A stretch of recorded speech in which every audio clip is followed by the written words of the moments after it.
The Egret's bewilderment, January 31st, 2026. Mount Dora, my lake, except it's not my lake today, is it? Today it belongs to 10,000 humans carrying tote bags and opinions about mixed media. I'm a great egret. Ardea alba. My concerns are typically limited to fish location, optimal hunting depth, and whether that heron 300 yards away is getting too comfortable in my feeding zone.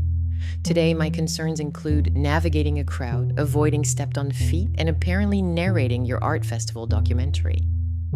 So here we are. Let's talk about art and mating, and the very confusing relationship humans seem to have between the two. The Mount Dora Arts Festival, annual event, transforms the entire downtown into this. White tents everywhere, rows and rows of them, each one containing human creativity.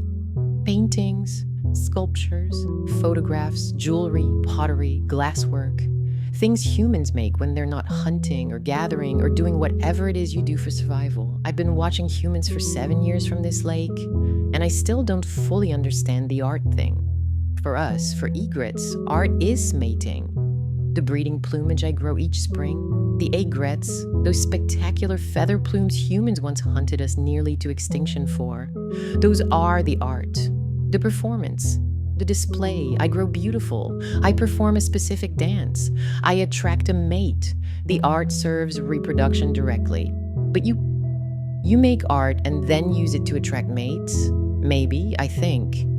But here's what I'm starting to understand. Maybe the art isn't about mating directly. Maybe it's about demonstrating capacity, showing potential mates or potential anyone that you can make something from nothing, that you have vision, skill, the ability to translate internal experience into external form, which, when you think about it, isn't so different from my breeding plumes. I'm showing I have the genetic robustness to grow unnecessary feathers, the surplus energy to dedicate to pure aesthetics. You're showing you have the surplus time and cognitive capacity to make pottery when you could be foraging. Both strategies say the same thing. I'm thriving enough to do impractical, beautiful things. Consider this when evaluating me as a potential partner / friend / community member.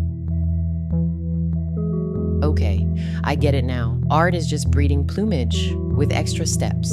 You're making objects that represent feelings about absences, creating presence from loss. We just lose things. You lose things and then make paintings about it. I'm not sure which is healthier, but yours is definitely more marketable. Everyone here chose to spend their Saturday looking at things other people made, celebrating human capacity for creation, for taking clay, canvas, metal, glass, light, and making it mean something.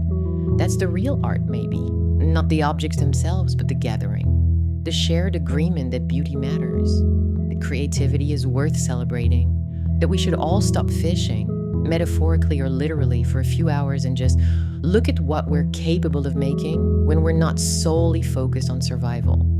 I still think my breeding plumes are more efficient, but I respect the pottery. But maybe that's what makes humans human. The need to hold on, to capture, to make permanent what naturally flows away. It's kind of beautiful, in a desperate, futile, very human way.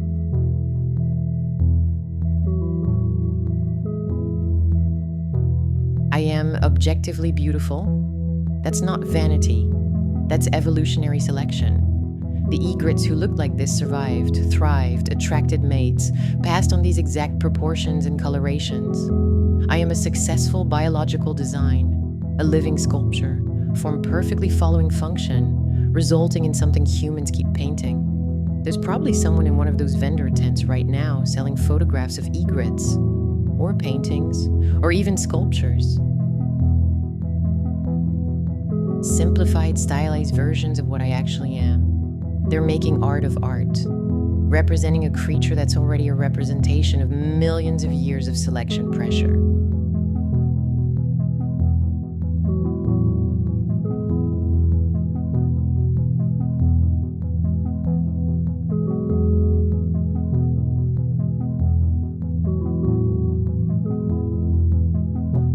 Water, finally, something that makes sense. Lake Dora, my home, my hunting ground, my entire world basically, aside from occasional flights to Lake Eustis when fishing pressure gets too high. The water is gray today, reflecting the overcast sky, perfectly still in places, slightly rippled in others where wind touches down or fish break the surface.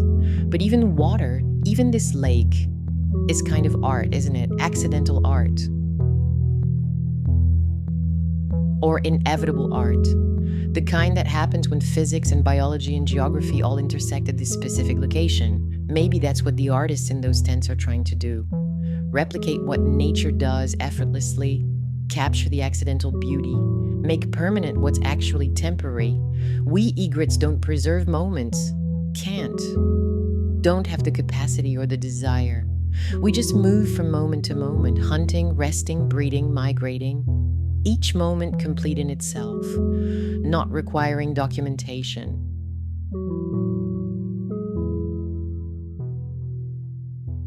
The artists at this festival, they're trying to achieve what I do accidentally. They're working toward beauty, intentionally, practicing, refining, making choices about color and composition and meaning. I just stand here, be egret, and somehow that's enough. Maybe that's the difference. You make art. We are art. Both valid, both beautiful, both saying existence is worth celebrating in whatever form that takes. The festival will end. The tents will come down. The artists will pack up their paintings and pottery and photographs. And I'll still be here, standing in this water, being exactly what I am, living art, functional art, art that catches fish and doesn't think about metaphors, until someone points a camera at me and asks me to narrate. Then apparently I get philosophical, and we end where we began. The birds settled into the branches, resting, waiting for the crowds to thin so we can return to the shoreline, to our hunting spots, to our normal Saturday routines.